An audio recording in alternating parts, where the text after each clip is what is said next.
All right, what is up, peoples, and welcome to Studio de Heifer de Quarantine. That's where I reside. The great Voch Lombardi, he does not reside in Studio de Heifer de Quarantine, although I do have a spare bedroom. The AC and the heater doesn't reach it as well as the rest of the house, but it is there. But the great Voch the Lombardi, right brick on my brick, is broadcasting from a different location, but we're here. How you doing, buddy? We're doing good, man. I refuse to chill in an empty room in your crib because I'll be kicked out within days because I have bad habits, sir. So but appreciate the offer though, man. We're also live on my side here. So shouts out to everybody tuned in over here. Right brick on my brick as well. We're gonna talk a little bit of draft and we're gonna boogie, man. So thanks for having me on your side, and I'm gonna kick my feet up on your table on your side. All that good stuff. Done deal. Ruin the coffee tables with feet, bare feet. 100%, Mr. Wolf. So I wanted to ask you this question. We're gonna keep this relatively cowboy based, and also two. Let me put you on pressure. Put a little pressure on you since you're on camera now, since we live and everybody's watching right now, right? This thing seems to be kind of hot in the streets, Jeff. This whole Voch and Jeff come together and talk draft thing. So, like, do I put pressure on you by saying that this is kind of going to be a weekly thing after the holidays? Because I don't work for the holidays. But, like, after the holidays, we're going to do this thing like every Wednesday or something? I'm in. I love it. I love it. You know, anything to spread the good word about 105.3 The Fan, the home of the Cowboys, especially the 2 to 7 window there. You know, it's great to be able to reach outside of just terrestrial radio and tell people on the internet, hey, check it out. And, if you and I can help each other reach new people, and new people can be blessed with other great perspectives, I'm in. We can do it weekly. And shout out to Kilgore, who just wanted to say, how are y'all? I love you, Kilgore, and I'm great.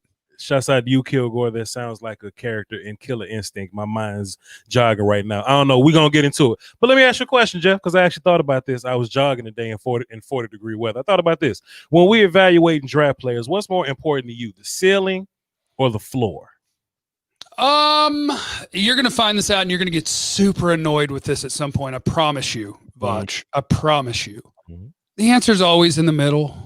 And everybody likes to ignore it. If the ceiling is super, super, super, super high, then, I mean, really, it's a matter of where does it place people, right? Yep. I'll give you an example. Michigan defensive end edge Kwity Paye, right? If he's as athletic as advertised on like Bruce Feldman's freak list, where they say he's going to run a 6'3", 7'3" cone, which isn't human, he won't. But if he runs a 6'5" or a 6'6", and you're a good player on tape, well, you're a great prospect, right? Because we're just balancing those things. Because I already know that you're a decent to good player, and you have the athletic ceiling to be super good. Well, bam, that's how you get a first round player. Sure. But if you have a dude who has let's say you're built like Randy Gregory, you're athletic like Randy Gregory, and you have bad tape, welcome to the third round. All we're doing is balancing. How good are you at football, and how good do the physical things about you say you can be at football? Where teams, NFL teams, kill themselves is they value ceiling way over floor. Way over. And so you'll have guys, and I don't mean to beat a guy up. You might. I don't mean to beat a guy up. But if Gregory Rousseau at Miami, somehow teams think that his ceiling is super duper high, well, he's going to get overdrafted. What's going to happen? That's my whole thing, right? And I was thinking about this from a Cowboys situation, whatever, offensive line, right? I know a lot of people are going to take Sewell and Slater, right? Sewell's ceiling is a mansion ceiling. You know what I mean? But he may or may not turn into that dude. You know what I mean? Then we got a lot of opt-outs this season. So opt-out is going to be a thing. Caleb Farley is going to be another conversation we got to have. So a lot of these guys have these mansion-ass ceilings. But me personally, I take the dude with the high floor. Because I know Rashawn Slater can play tackle today. Penei Sewell probably can't he probably can't play tackle for me today. But if Sewell turns into who he can be, he passes Slater. Easy breezy, beautiful cover girl. But as of today, That's the big deal. So I'm absolutely floor guy. I love what I can see right now, and both those dudes opted out. Sewell and Slater are they both did not play this year, but I feel so much better about who Slater is now than who Sewell is now. But you know that when we go through the process and GMs look at it, they're gonna take them traits. They're gonna take the big dude that can move around. But you know, and I think those two examples are also on the high end of it, right? Because Penei Sewell is. He at 19 years old was a really good college offensive tackle. Sure. Slater was more technically and fundamentally sound, I think. But you're talking about guys who the floor with Sewell, I don't think is he can't play. Mm-hmm. Right. But and same thing with Farley and Surtain. Surtain's floor is higher for sure. But Farley's floor, I don't think it's not he can't play. But yeah, and those are the different things. And then it's just levels to it, which is where you say, well, that guy is a fourth rounder. And like, well, what? He sucks. Well, he's a fourth rounder because he's 6'5", 270, and he ran a 6'8" 3-cone. So that's a fourth rounder. Because if I can turn that into a football player, it's a first rounder. So it's just, and also I would play into that. How many picks do I have in this draft? What does my roster look like today? Yeah. I think there's a lot of things that go into how risky are you willing to be when it comes to swinging for the fences versus like the best example of where I've gotten it right on floor was Desmond King. Right. I thought Desmond King was borderline first round, definitely top of the second round. You'd feel great about it. And I think he fell to like the fourth or maybe the fifth because he was that much too short and he was that much too, quote, slow. And I'm like, no, I've seen him play. That dude's a freaking baller. Right. And so sometimes you're going to take the floor guys while everybody's swinging for the ceiling, and you're going to look around and be like, I kicked your ass. Does Devontae Smith's floor make you feel better about him than Jamar Chase's ceiling? Pressure. Devontae Smith is currently my top receiver. I feel you. It's not Jamar Chase. Mine is currently Devontae. And look, I'm not mad if I have either one of them, but Devontae Smith, and I'm not saying Jamar Chase doesn't do this, but one of the things that kept jumping out to me because I'm watching him play against Georgia and Devontae Smith, number 6, Alabama wide receiver, skinny, but super productive. Mm-hmm. The wild part is Jerry Jeudy and Henry Ruggs at Alabama last year both got picked in the top 15. Yep. I'll take Devontae Smith and Jalen Waddle over those two all day. Yep. What an embarrassment of freaking riches at Alabama. He had a game last year where he had like 5 touchdowns and all them dudes was on the field with him. He just took the game over by himself. And I was like, who's this dude? Right? Yeah. Sure enough, he gets into this year and he does his thing. Yeah. When I was studying Jeudy and Ruggs, I was asking people, why didn't Devontae Smith come out? Right. Like with those guys on the team, he's their leading receiver. And like he's making every play while I'm watching this tape. He should be coming out, but he went back. Good for him. Because like Devontae Smith, they say he's not going to test great. Like he's not going to run a super fast 40. He explodes off the line. He explodes out of routes. He separates at every level. And as a wide receiver nerd, because I am a 3-semester Abilene Christian wide receiver, who won the Blue Bell 2005 Abilene Christian wide receiver. Yes, I can catch the football challenge, the hands competition. Devontae Smith comes back to the ball. Yes. As good as anybody. Nuances. Yes. Route runners, nuance. Yep. That makes you a quarterback's best friend. Yep. When you're running a 20-yard stop, I don't want it to be a stop. Like it's technically called a comeback for a reason. Sure. Come get my ball. And Devontae Smith does that. These Georgia corners are covering him well, but it's a 20-yard route where they're able to stop at the top of the route with him, but he's not there anymore. He's coming back. So I think Devontae Smith versus Jamar Chase versus Jalen Waddle versus Kyle Pitts, you'll have different orders all around, but I would probably take him in the order of Smith, Chase, Pitts or Waddle. And like Waddle, I think has the highest ceiling. Sure. Jalen Waddle at Alabama, he moves like Tyreek Hill. I think he's going to be uncoverable in man coverage. Uncoverable. Right. So I don't know. Can I be Captain Trade Down and pick one of them and then pick all defense? Not silly. Because the Cowboys got issues in wide receiver and one of them. But what I've learned with this exercise, though, Jeff, is your floor guy. you're a lot more floor guy than ceiling guy, because we talked about this a couple weeks ago, which also made me think about it. I mean, you understand that Micah Parsons is up here as a prospect, but the floor of Nick Bolton is more attractive to you. You see what I'm saying?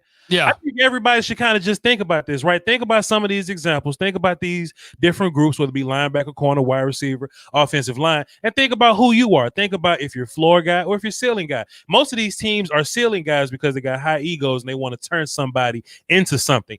I fully identify with floor guy because I want what I can see. I want what I know is on the film right now. Devontae Smith, guys like Rashawn Slater, guys like Nick Bolton just resonate more to me. I like high ceiling guy because phenotypes and physicals, right? Like physical stuff is appealing to me.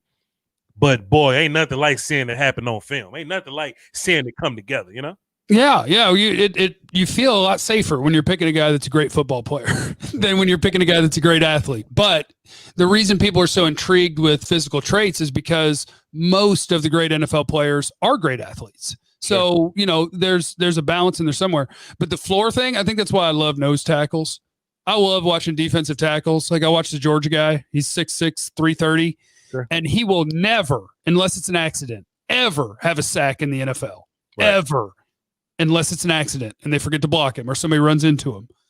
But damn it, on first and second down, you can't move him. Brother Jeff, then. Have you seen Marvin Wilson, sir? I haven't seen Marvin yet. I accidentally saw the Georgia guy because I was watching their corners, and I was looking at I think it was Dane Brugler's positional rankings, and he had the Georgia D tackle as one of the top 10, and I was like, all right, well, on the wide view, because we watch coach's tape when we have it, right? There's two different views. On the wide angle, I can watch the corners. Then when they show me the tight angle, I'll watch the D tackle. So it was just a bonus scouting that I was able to do on him. But boy, that fat boy is not moving. Alabama's left guard is a monster. Yes, sir. And he couldn't move this dude a lick. He ain't moving. I will absolutely put him in my film to watch list. And we're gonna talk about tackles at some point, another little Cowboy needs or whatever. But I did want to get into safety a little bit, Jeff. Uh-oh. Do you have a philosophy about drafting safety? Because I'm kind of gonna say a lot of mean things about safety over the next hours or just 30 minutes or so, or just however long we do this. I'm gonna say a lot of mean things. Do you have something nice to say, or just how do you evaluate safeties, brother? Safety. I think safety to me. Safety can be tough. Yeah. Because a lot of the best safeties, they don't do anything in college. Sure. Like if you play in a great defense, a lot of safeties, you're just Broadus tells me an awesome story. Was it Jerry? I think it was with Jerry Jones. No, it might have been before Jerry. But wherever he was working, no, it was Jerry. It was Ed Reed at Miami. And, they're watching the tape and Jerry wants to see some of the players or whatever. And Broadus is like, all right, cool. Yeah, you can sit in and watch with us. And, he's like, Mr. Brian, where is Ed? And Brian's using a light pointer and you got the screen and he points it about 8 inches off the screen. He goes, he's over there. He's not on the screen. Right. This is a really good team. Like he'll have his interceptions and stuff. But so safety can be tough. And they're all used so differently in college. And so you're going to project them to do something different than what they're doing in college. Sure. And on top of that, the great athletes play offense or they play corner now. You don't have a ton of college safeties that you're going to look at and be like, this dude's a stud. So you got to look at what they can do and say, okay, based on that, can he do what I would want him to do in the NFL? And then oddly, ball production tends to translate a lot of times from college to the NFL. So I want to pay attention to pass deflections and interceptions. But at the same time, I've been watching this safety class and the guys I like the best barely touch the ball. And the guys who have great ball production, I don't like at all. So, safety can be tough, but I want to know, can you cover? Can you cover a deep half? Can you cover a center field? What are your angles like in the run game? Are you smart? How quickly? There's a lot of things you're looking for, but safety can be tough. I think Cowboy fans overrate the hell out of safety, and this is why. Because they get sometimes theirs are bad. Theirs are bad, but they get so caught up in what other teams have that they just want what that is, but they don't really know how to acquire it. You know what I mean? to an example to where like Jeff Heath can be a really good player on your football team, but because somebody else has Earl Thomas or Ed Reed, you want one of them dudes. But to be fair, those type of safeties don't really exist like that. They come around every now and then. I think Grant Delpit is the most recent example where he was it was the Florida game where he was on the right hash and he can make a play on the left numbers. That's a crazy free safety play. You don't always get those kind of plays. What you get a lot of is a lot of small linebackers, okay, a lot of slow corners, a lot of dudes playing in the box, playing box safety. You know what I'm saying? Yep. So when we talk about that Tristan Hill year, right? And I'm not an apologist or anything like that, but we could have gotten such and such and such and such. A lot Taylor of Rapp, Juan Thornhill, those were my guys there. Yeah. A lot of those dudes are like rotational players on their teams right now. They play rotation and they play kicking game. Why? Because they cool, but they not special. Sometimes Cowboy fans can overrate somebody because, oh, I want somebody on my team so bad. Also, because they go on YouTube and they watch highlight tapes and all they see is 7 interceptions in a row and 20 good tackles in a row, and they think really high of a safety. When to be fair, I look at a lot of safeties, right, Jeff, and I go, okay, if I had to put this dude versus Donovan Wilson, who wins the battle? And I'm looking at a lot of safeties this year. A lot of these dudes ain't taking Donovan Wilson's spot. You know what I mean? If you want somebody truly top tier that you can go up and get in the second round or something like that, late first round, then that's a different conversation. But I'm not in the business of drafting a safety just because we're drafting a safety. You see what I'm saying? Yeah, because like to what you're saying, Donovan Wilson is kind of a small linebacker. You know, playing forward, hitting, tackling, that's his thing. He's not a great coverage guy. So if you're looking for a safety for the Cowboys right now, what you're looking for is a great coverage guy. Mm-hmm. And you're looking probably for a guy that can play center field and go sideline to sideline. And if you're trying to find that guy in this draft, I don't know where he is. I haven't seen him yet. They're not in this draft, and they're not in most drafts. Now, do we have to do something to get Darian Thompson off the field? Absolutely. There has to be something. Some got to be done there. But I just want people to temper their expectations, and it's going to lead into me and your safety talk. We watched a lot of safeties. We actually teased this for like a week or two, and I wasn't impressed, man.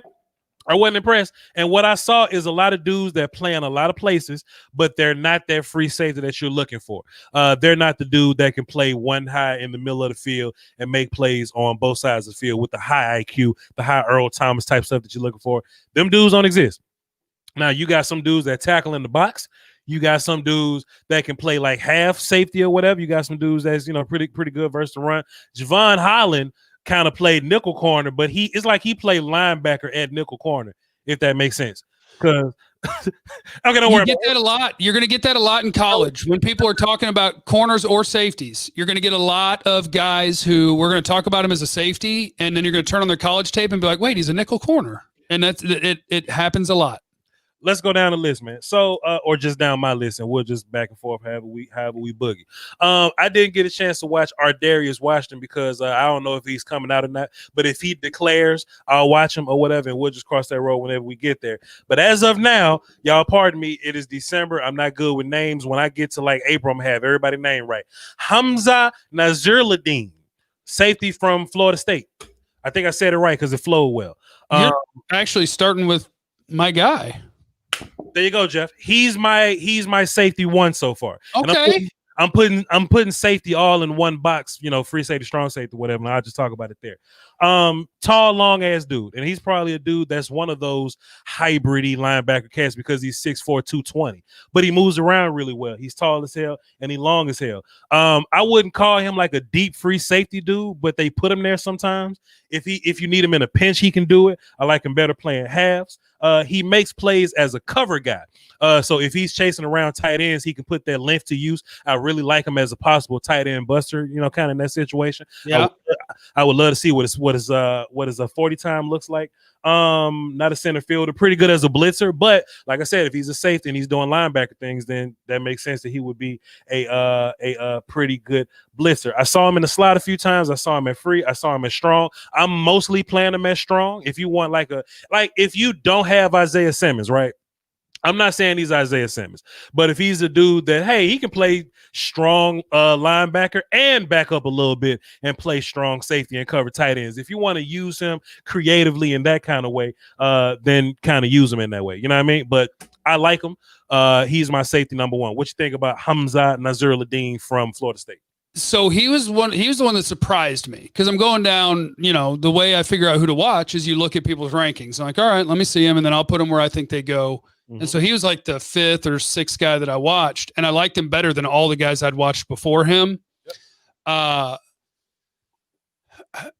I think your scouting report is basically, if I reworded my notes. So it's like, I've seen him play single high. I've seen him play too deep. I've seen him walk down to the edge. I've seen him play man against a running back. I've seen him play man in the slot. I think he's a smooth athlete for the height of a 6'4" guy. Yep.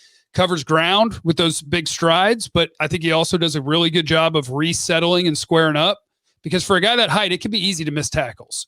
Yeah. There's a lot of 5'10" dudes you got to tackle. Yeah. He does need to more consistently wrap up as a tackler. Travis Etienne survived a couple of his tackles, but he's going to do that to a lot of people because he's amazing. Yeah. Aggressive wrap-up tackler with some power, awareness on the sideline to reestablish himself in bounds and keep a toe in when he picked off Trevor Lawrence. Mm-hmm. I got his size as a positive, not a negative. I get worried when I see tall safeties, but I think for him, it's a positive from what I saw. Play him down in the box. Against Florida, he lines up everywhere. I like him as a down safety and as a nickel or dime linebacker. So, yeah, I think we see him about the same. I think that's a guy that gets picked.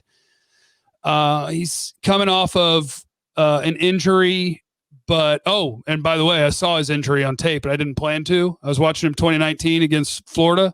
Yeah. And Kadarius Toney, number 1, who is, oh, God, he's so good. He's really good, yeah. Oh, my God. He made like 8 people miss, and one of them was our guy. And he blew out his knee. Tony changed his direction real fast. Yeah. But I like him. I think that tape is the sort of guy that gets drafted between 30 and 50, 30 and 55 is that sort of player. But he's not a center fielder. So is that the guy the Cowboys are going to pick? Probably not, but I like him. Yeah. Brandon from Frankly Football in my chat box says that Hamza is a bigger Jabril Peppers. I would even say that one of the problems with Peppers is that he was small. So Peppers was just too small to play. I hated Jabril Peppers. He was the guy that the world hated me because I said Jabril Peppers. They were like, when would you pick him? And I was like, well, I guess he's a strong safety because in college, Jabril Peppers played the edge. Like he played the overhang and just chased around and tackled. Mm-hmm. And I was like, I would take Jabril Peppers in the 3rd or 4th as a running back. Right. And I would take him in the 5th or 6th as a DB. I didn't like him. I didn't like him either. I mean, he played like he didn't have a true position. Right. And since we added, let's talk about Javon Holland, right? The Oregon guy. He plays like he ain't got nowhere to go. So I was watching him, Jeff. In my mind, I'm like, cool, he's a safety. So I'm watching him. Sometimes safeties can line up wide and cover people, just cover people in the slot. So I'm like, okay, cool. They got him out there a bunch. He's just out there covering people in the slot a bunch. But when I'm watching him, everybody else can be in man coverage, but he'll go to the hook and curl or something. He'll run to the flats. I'm like, why don't they trust him to man cover if he's man covering? And then I saw him down in the nickel with 2 safeties behind him. And I was like, oh, that's what this is. You know what I mean? That's what this confusing stuff. So y'all don't trust him back there, but then they'll play him back there sometime, but they'll bring him right back down to nickel, but they don't trust him truly as a nickel. But he never really man covers nobody from nickel. So in my mind, he's only a dude that's going to play in the box and tackle people. But I got to see his 40 time. I don't know if he's going to be athletic enough to go out there and run around on the outside. You know what I'm saying? So I'm looking at Javon Holland like, what does he do for me? He's just very uninspiring. He's a guy. I wouldn't call him a terrible player. He's a good tackler. He's just not inspiring, and he's not something that we don't have already. Or just, this is for everybody, but as a Cowboy fan, me watching, he's not something that we don't have already. He's just not a guy that just stood out to me at all. I wasn't really a fan. See, I don't know how us talking is going to work if we agree on everybody. Well, you go first next time then, Joe. We got to find somebody we disagree on and fight at some point. That's the rules, I think, in draft coverage. This ain't ESPN play. Not going to be. Okay. So I'm going to verbatim read notes. And when I take notes, sometimes it's about a play I saw. Sometimes it's about something that showed up multiple times. Sometimes it's just a thought in my head and it's kind of stream of consciousness. So my notes are different than a lot of people's. Sure. First, I noted some of the stats. 14.5 yards per punt return. So he's returned. 4 picks, 4 passes defended in 2019, 4.5 tackles for loss. So those are cool. 9 picks in 2 seasons. Really plays slot corner for the Ducks. Seen him play a vertical well against Auburn, locate the ball for an interception on an underthrow. Pretty good coverage. He's a hybrid nickel, corner, and safety. Comfortable going forward and backward. Not a burner. High tackler. Missing the reactionary quickness I want. Ends up chasing guys to make tackles too often. Can cover bigger guys. Will come forward and play off blocks some and compete in the run game. Got better as a tackler as I went on in the tape. Ran, and so I looked it up because I was like, I don't know how well he runs. And so I looked it up to see if I could find a 40 time. Yeah. He ran a 4.7 flat coming out of high school. So I don't know. Could he run a 4.5 now? I guess he could. But coming out of high school, they had him at a 4.7. But he can play the ball when it's in the air. He can tackle. And so this was my note. There's something there in late second to mid third, maybe. Yeah. But I don't like if that's the best safety in the class, I don't like it. He's a smooth speed turner, but not an explosive speed turner. He had a pick where he's in the air and getting hit while he caught it, and he still kept his feet when he landed, so there's balance there. He competes against wide receiver screens. Sure. He's a solid zone guy, but like you, I was just like, is this an NFL starting box? I don't think he's a free safety. Yep. I don't think he can play nickel corner.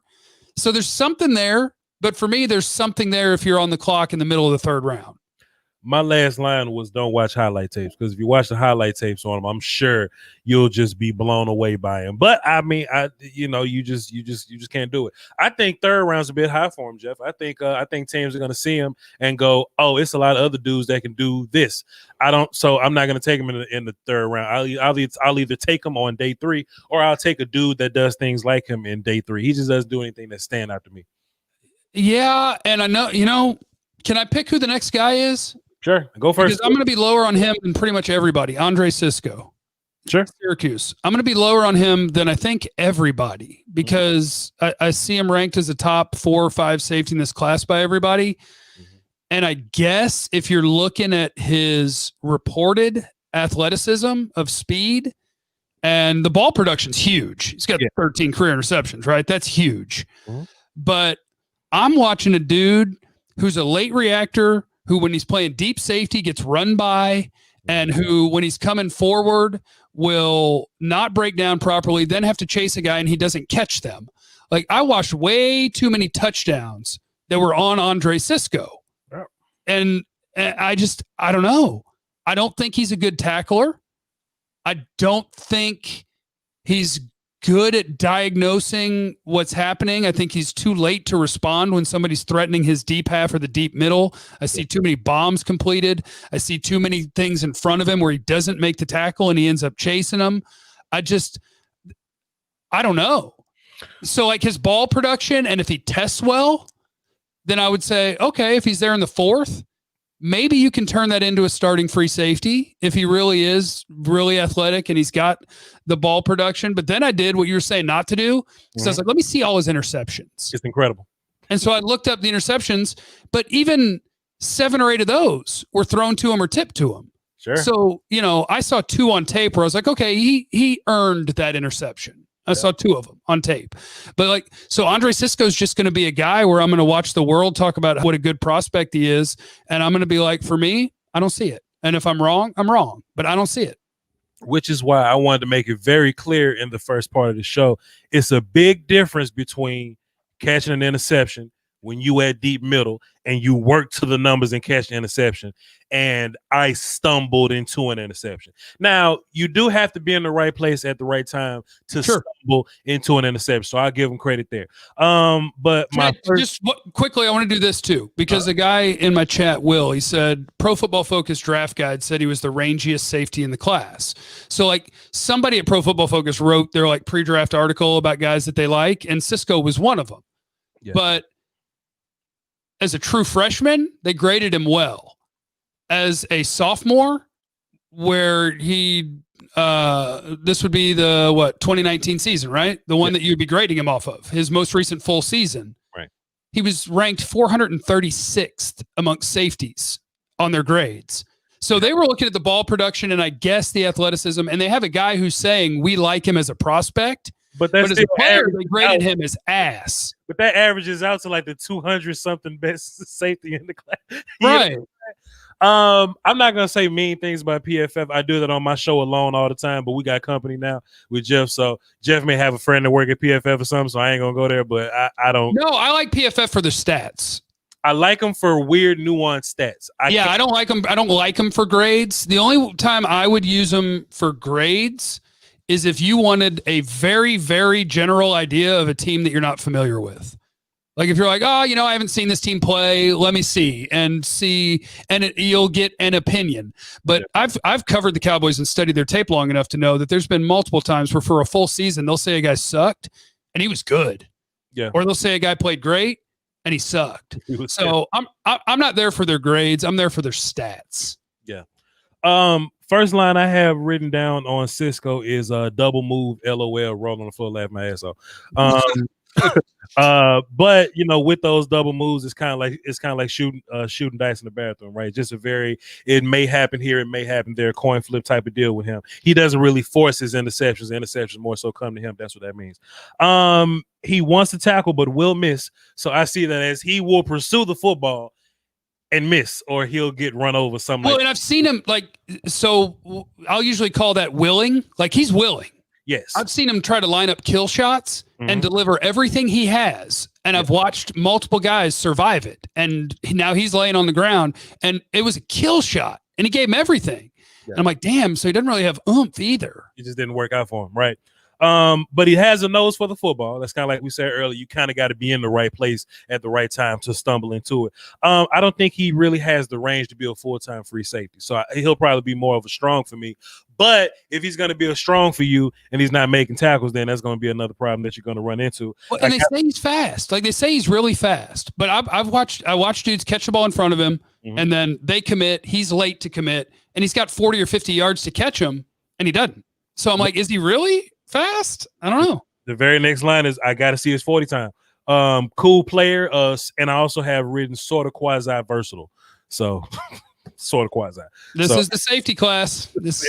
So listen, I just want to say this for everybody listening right now. We got 209 people in Jeff's chat box. We got a gang of people in mine. I can't see the numbers. So appreciate y'all for tuning in. Hit the sub on each other's thing. We both do work daily. I just want to say this too though, fam. Like it's not like we crapping on the safeties because we dislike safeties. Because some people think I dislike safety. Nah, it's just that it takes a lot for a safety to impress me because it takes a lot for a safety to truly be a difference-making safety. You know what I'm saying? Yeah, the guy that we're going to have to talk about again later, because like some of these guys are opt-outs and we have the tape that we're going to have. Trevon Merrick, the TCU safety, number 7.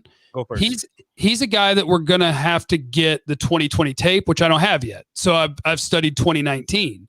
And the best safety I've seen in this class, you mentioned it earlier, is Ardarius Washington. He's 5'8", and he plays at TCU, and he's their other safety. Everybody's talking about Merrick as maybe the top safety in this class. In 2019, Ardarius Washington is the best safety I've seen. He's the guy. But people are telling me that he hadn't had a really good year this year, and he may not declare, and that Trevon Merrick has been better this year. And so maybe he'll be our guy, but I don't have TCU tape yet. We'll get it and we'll break him down. But from what I saw in 2019 and study him against Texas, West Virginia, and I didn't know what my third game was, he wasn't all that impressive. Do not watch Texas first. Do not watch Devin Duvernay. I have written down Devin Duvernay. Oh, I tweeted that out when I was watching it. I said, if he never sees Devin Duvernay again in his life, he'll be happy. Don't watch Texas first, man. Go first, man. Go first because I don't want to take up all your points, man. Merrick? Yeah. Does some of everything. He'll play a deep half. He'll play forward. He'll play some man on slot guys. Smooth mover. Fairly quick reactor. Decent recognition skills. Beat on a slant and go from slot that caught him flat-footed. Recovery is smooth, but it's a big play if it's caught. That was a play that wasn't made that should have been made on him. Aggressive forward player on pass plays. Jump slants and man. Yes. You don't want him in man against slots, I noted. Just got beat vertically, plays flat-footed, 8 to 10 yards off, and he just can't get going with quickness or speed. I believe that was the stutter out and vertical on Duvernay. Mm-hmm. Then they busted a coverage on a double crosser that left Duvernay open that might have been his busted coverage. Yep. Did break up a post corner to Duvernay where he was playing his half. He didn't bite. He stayed patient. But that's as a safety, not in man. So still, I don't think you want him in man coverage. Mm-hmm. I have him as a guy that's pretty good coming forward as a half field guy and a guy that can cover bigger guys. Keep him away from route runners, kind of a dive tackler, misses some. He'll trot on you when he thinks it's not his play to make. That is him for me. Yeah. Basically much the same. I have written down here, Devin Duvernay, LOL, double move, LOL with a capital L. So they'll definitely get him on, things like that. He tackles like a free safety is what I have down here. There's a lot of sliding right before I hit you, a lot of diving at your legs, but a lot of trying to go sideways, little sidecar action. Oh no, coach, grade me well, grade me okay, but I didn't get there. I think he has natural instincts, but I don't think he's a high IQ player, if that makes sense. Like he feels things, but he doesn't see them before they happen. He has a nice little burst in certain man cover situations. So how I ended up coming away from this, if it's like an easy route that he can identify, then he'll plant his foot, burst, and get there and make a really good play on it. Like some stop routes, slants, some digs or whatever, he tear that stuff up. But if you go back to my second line, double move, capital LOL, you know what I'm saying? That's where he's going to have problems at. So to your point, you probably don't want to get him to cover route runners. I don't want him covering receivers at all. So get him to cover somebody that's not going to super double move him to death. And a lot of these guys could be tight end cover guys. Sure. A lot of these guys are over 6 foot. They're 200 something pounds, and you'd be like, "Well, if I'll put him on a tight end, I'll put him on a big boy. I don't want him covering NFL receivers." Yeah, 100%. If I had to pick a safety to put him at, I would put him at free safety. He is a free safety to me. To me, he is a free safety. And I'm gonna ask you a Cowboy question after this. But the what was my last line? I just had my last line. I lost my last line because I write like a kindergartner. Oh, Voch. You're going by hand. I like it. Just something about the physical, man. I just like to write stuff down. You know what I'm saying? I love it. What receiver was that? There was a receiver that was in the news recently because he's still doing pen and paper. He was like, "No, this is how I do notes." I don't remember who it was. Oh well. That's a really good way to do it, fam. But okay, so let me ask you this. So he's not super inspiring as a free safety. Cool. I understand that. But is he better? This is a Cowboy question. But is he better than what you have currently at free safety? Maybe. And assuming his 2020 tape is what people tell me it is, and we'll have to see. Yeah, we'll come back to it. Because I do think there's something to the eye test where you're just watching him and you're like, does he know what he's doing? Does he play the position smoothly? Does he look comfortable? Mm-hmm. Because for Merrick, like he has those things. Yeah. I have the individual things that I'm like, But when you just watch him play and you go, is that an NFL player? My mind just goes, yeah. The way that guy moves and the physical skill set that that's an NFL guy. Yeah. And if he's got improved tape in 2020, then maybe that's a second round guy. And that's the top safety. Sure thing. My last line, I found it because it was just jumbled amongst these other lines or whatever. He's very handsy, but damn, everybody else at TCU is. So that might be I have that written down. So that may be a coaching thing. I don't know. Moving on. Paris 4. Can I go first on You're gonna have to go alone on Paris Ford. I haven't watched him yet because you know what I'm working on. I'm working on a top secret thing to get some top secret 2020 action on him. So I didn't watch his 19 yet. And have you seen the Missouri safety? Because we may just go 1 for 1 here if you haven't seen him and I haven't seen Ford. I haven't seen Missouri safety. Perfect. You do Ford, and I'll tell you about the Missouri guy, and then we'll catch up. Okay, this is me doing Paris Ford. He tackles people. He plays strong safety. I got bored, got sleepy, and I stopped watching. Go ahead. Okay, I've done that before. Yeah. Broadus used to get mad at me because I really do think there's some players I can scout in 8 plays. Yes. I really believe that. And I don't remember who the player was, but there's certain DNs, there's certain D tackles, running backs. Yep. There's guys that I think I can scout in 8 plays. And I'm like, no, I got him. Like, we can watch 100 more plays, but I got him. Sure. I'm done. Yep. So, okay, a box safety that tackles. That's what you got. That's who he is. That's what he is. Yep. Okay. And he ain't even like Xavier McKinney great at it. He ain't like Landon Collins great at it. He just, hey, he's a cool box safety tackling dude. You know, shouts out to him. Okay, Tyree Gillespie, Missouri. Heard of number 9, 6 foot, 200 pounds. Watched him against Alabama, watched him against Florida. Fortunately, I do have Missouri 2020 tape right now. This is where I set myself up to get killed because I'm a weirdo. And I think like you, I don't care what other people think. I'm just going to watch the players myself and tell people what I think. Yeah. I like Gillespie better than Holland. I like Gillespie better than Cisco. And he has 0 career interceptions. Okay. Not one. All right. Not one. And I watched 2 whole games and he just never had a chance for one. Like, they play him as a free safety against Alabama. He's a center fielder. Mm-hmm. When they played Florida, sometimes he's a center fielder. Sometimes they bring him down to play linebacker because they want him to cover Kyle Pitts. Mm-hmm. And so he would do that. His first drive against Alabama would have you put him in the first round because the very first play of the game is Devontae Smith running a slant. He clicks and closes downhill and hits him as the ball arrives, incomplete. Second play of the game, he's playing deep safety. It's Jalen Waddle on a little shovel pass, jet sweep motion kind of deal. Mm-hmm. And he runs the alley perfectly and meets him for a 2-yard gain. Jalen Waddle and Devontae Smith, incomplete, 2-yard gain from deep. So I was like, man, this is nice. So he plays in control, but with urgency when he's coming forward, if that makes sense. Sure. Does it again. Swing pass to Devontae Smith on the sideline. He forces him out. Another tackle for a short gain on a sideline run. And this is from deep. The angles are right. He finds his way through. He wraps up. He stops the Alabama running back on the 2-yard line, straight up the middle. Yeah. So, like, there's a lot of good there. And then I started seeing on tape, there's a double post where he kind of gets in a bind, and I don't know if he's supposed to be wherever, but he kind of makes it interesting, but Waddle gets there and makes a play on him. Tick late to recognize Waddle on a crosser for a touchdown where he had no other deep threats and he was the deep man. I'm like, you got to see that. You got to go. There's no other threat. He's coming across.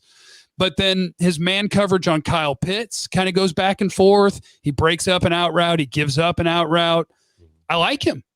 I've seen him play center field. I like the way he comes downhill from center field. There's some missed tackles, but that's a dude that I watched and I was just like, man, he's solid. I don't know why people aren't talking about him. He's solid. So that's a dude that I would definitely trust him as a deep half. Yeah. Center field, let's see how he tests because he plays back there, but I don't see him. They gave him opportunities if you expect your center fielder to literally be able to cover fades that he doesn't get to. So I don't know, but I liked him. And I don't know if he can catch. He might have no picks because he might just not be able to catch. I saw one opportunity. Halftime, Hail Mary. He's covering Pitts. He went up. Nobody else did. It went through his hands. Maybe he can't catch. Sure. But Tyree Gillespie, Missouri, good player. Pretty good player. I will write him down. I said it right there. Watch Mizzou safety. And, when we come back next week, we'll have a better idea of this. Also, something else, too, that's a very important tool when we watching DBs. Because for the most part, I get bored watching safeties because it's either something's happening or something's not happening. You know what I mean? It's a lot of fast forward. Right. But combine will help us with a lot of this stuff because the combine are going to put those dudes in situations where they got to flip their hips, where they got to run, where they got to get from one side to the sideline. And combine's a really good tool just to see guys as physical. And there's the film, then there's the physical side. Of course, we don't grade a player off combine. We watch the tape or whatever. But then you get to watch the combine, just kind of clean the other little mess up. You know what I'm saying? It can make you feel better about things that you've written down, basically. And then there's times where you'll ignore the combine. Like I remember after Dalvin Cook at the combine, they were like, oh, he didn't test as an athletic running back. And I was like, well, I've watched him play. Dalvin Cook is explosive as hell. So you can take your numbers and shove them because Dalvin Cook is an athlete. Yep. We're not going to talk about the Georgia guys today. I kind of want them to have their own little segment because there's 9 of them. Or just it's like 6 or 7, whatever. 5. 2 corners. Do they have a safety? They got the D tackle. They got the edge. they got some guys. They got everybody. So we're probably just going to do a whole show on the Georgia kids. And I got Georgia film. So let me watch the Georgia film. And then we'll come back and we'll watch the Georgia guys. So let's answer a few questions and get the hell up out of here, man. Hell yeah. If you got a question, have a question. If you got a super question, you know what I'm saying? If you have a super question. I got a couple super questions. Oh, come on with the super questions. Wait a minute. Let's see. Brother Naeem. What's up, Naeem? Dropped a dub in the super chat. Holla at your play. He says, salute. Hope Tony Montana come visit. Come get this brick, fam. Appreciate you. Tyrone Melton dropped the 5 in the super chat. Are y'all from North Dallas scared of injuries with these guys that sat out? There's like 5 questions. He was just talking about the guys that sat out that so Jeff, what do you think about the opt-out guys? Basically, he was saying. I am from North Dallas. What do you mean? The opt-out guys are weird because I think it helps them. A lot of them. If teams think they're super athletic or they had great production, I think the opt-outs get a pass in a lot of ways. Caleb Farley, we're going to focus on all the positives. Mm-hmm. The guys who are playing this year that we get 4 years of tape on. This happened with Trubisky and Deshaun Watson. Yep. Trubisky played 13 games, and there was a lot of positive in there. Mm-hmm. I'll admit it. I was one of the dumbasses. He was my top quarterback because we didn't have 3 or 4 years to try to pick him apart. Mm-hmm. You used it as, and he only played 13 games, so much room for growth. Right. And I think the opt-out guys are going to have that benefit where people are going to be like, oh yeah, look at this. He was 19. Yeah. How good can he be? And I think it's going to help a lot of them. Sure. We'll see. Then let me just give this shameless plug here. And there are people in my chat box that can actually account for this. The biggest move I've ever made in my scouting career, my short ass scouting career, was I watched film on Pat Mahomes and I was like, yo, fam, mechanics are overrated. That dude can play and he's fun to watch. So that's just one proud thing, you know what I'm saying, just to go against the grain. That's when I learned to go against the grain and not listen to nobody else. You deserve it because you know what I did with Pat Mahomes? You listen to other people? 3rd round. Damn, son. And I did not listen to other people. That was mine. I was just like, these mechanics are trash. This isn't going to work. And that's stuff that you learn along the way. Yeah. I've learned that about quarterback. If the ball goes where it's supposed to go, I don't care. Who cares? Yeah. I don't care. But I was watching it, and I'm just like, no, this Sandlot dude, and you maybe accidentally let the Texas Tech thing creep in. And I tell people all the time, I don't give a damn about what school he went to, and you telling me you don't want a running back from this school. I'm watching the player. But boy, I missed on Mahomes. I got a lot of good hits. Yeah. I got some misses. And one of them's going to be the greatest player of all time. I missed. What was your best hit from last year before I move on to my next question? Oh, goodness gracious. I'm going to have to pull up the board. I have the worst memory of all time. Last year's draft was I had Justin Jefferson as my wide receiver 2 over Jerry Jeudy. And I was telling Eagles fans, yo, fam, all that Reagan stuff, cool, but y'all probably should have got Justin Jefferson. I don't want to be patting myself on the back, guy. Justin Jefferson's great. I feel like I get more where I'm more proud of the guys that other people like that I think can't play. Mm-hmm. I end up more proud of those because I'm always right on those. When I'm like, no, he can't play. Let me see. Is there anything that jumps that I was great? I mean, I'm proud that I got the offensive tackles right. Wirfs and Wills were the 2 best. Glad I got that right. God, I know. It's going to be – we're going to have to see so much play out from that draft class for me to figure out if I'm smart or stupid. I didn't have Chase on as a first-round player. Had that right. Yeah. I had CeeDee Lamb as a top receiver. course. I'm going to end up having that maybe be right. Him and Justin Jefferson are going to go to war over the next 10 years. CD's better. It's just that Dak ain't playing. Yeah, if Dak was playing, we'd be having a two-man conversation about these rookie wide receivers and, oh, my God, look at what they're doing. But Dak doesn't have his quarterbacks, so now it's like, well, we're going to talk about the top 5 rookie receivers, and we're not going to mention CD. Stupid. Whatever.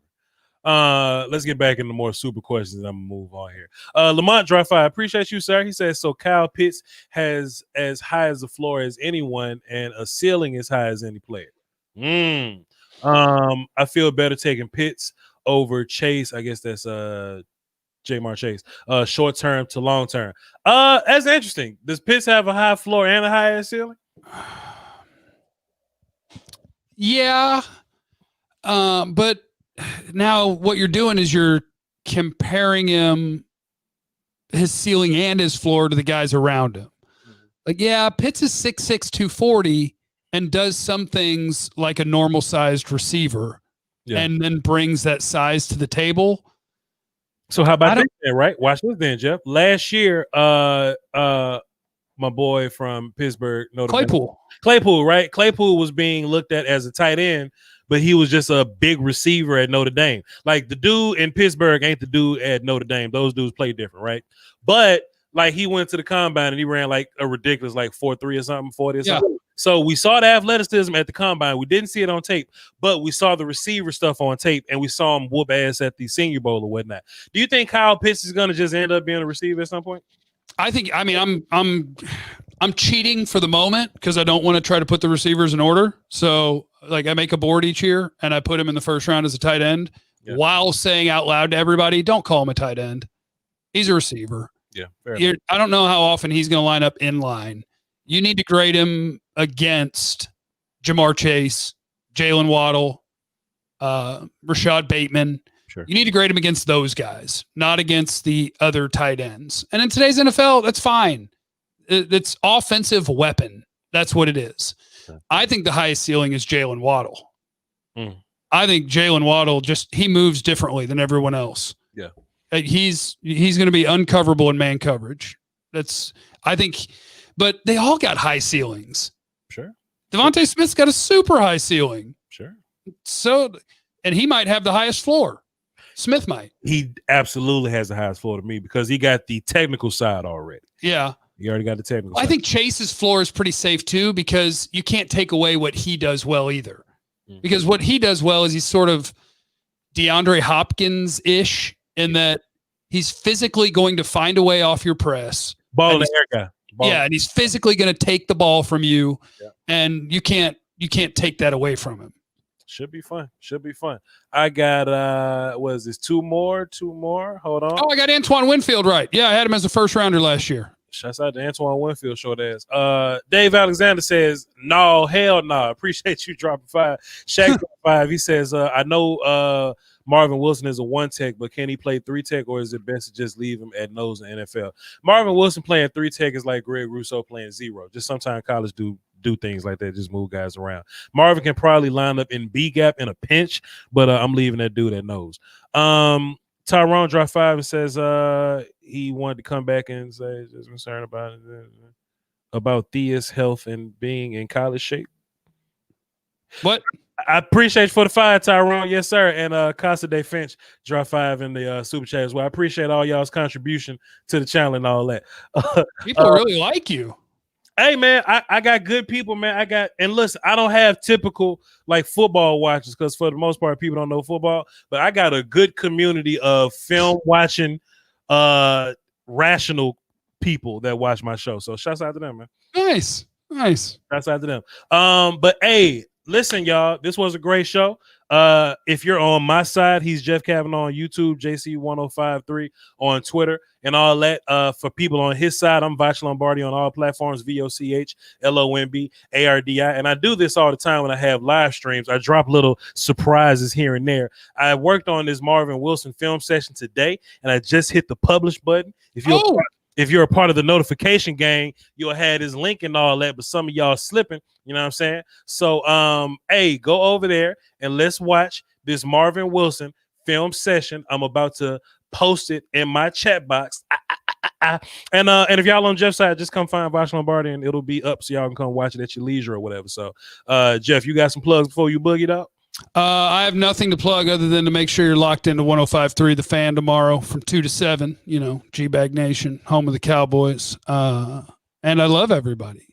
YouTube. I'm on YouTube right now. And yeah, if you're here, why aren't you subscribed? And why don't you have the notification turned on, for crying out loud? Sure. You know, but here Voch and I are trying so hard to be friends with you guys. All of you, trying to be your best friend. So love somebody, be nice. Be cool with your neighbor, and don't correct people unless they want to be corrected. That shit's annoying. All right, y'all hold it down for the Doski Woski and the Peasky Whiskey, man. Until next time, peace. All right, goodbye, everybody. Love you. Bye.